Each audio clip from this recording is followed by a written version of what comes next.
中华是国内花草买卖主要的所在，其中有不少女性拢是结婚了后才开始做花农。除了爱自头开始学，嘛得爱兼顾着种花石头，也佮有照顾处理的工课。中华田中的妇女中心就访问着6位花农，要来了解这女性为家庭、为生活付出。 真实手解说食物安怎校正，桌顶的空气往来拢是伊的心血。这位嫁来台湾参买10多年的王梦，深头对花草真清楚，因为内家的事业才开始接触园艺，后来找到兴趣，发展出家己的事业——空气往来。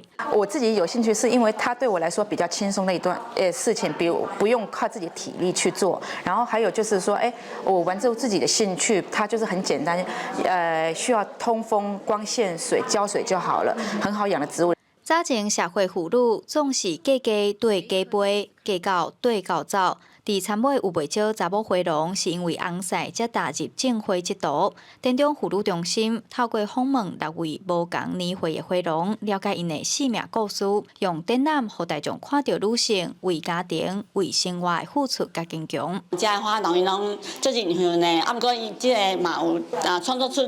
家己一片天，种变数这件代志其实是更较普通袂过的代志，啊，毋过咧，伫咧花农，尤其是女性的花农辛苦中，无想到是遐尼困难的代志。阮伫采访的时阵有发现讲，遮个女性拢是为结婚了后才开始做花农的，啊，除了讲农务的工作以外，嘛爱负担足济家务的工作，田内底做工课嘛会拄着一寡性骚扰，啊，遮个性别议题拢是需要咱去重视的。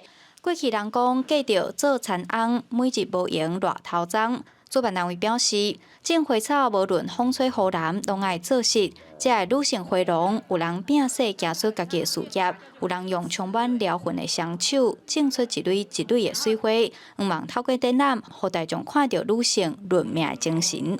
记者杨淑晴综合报道。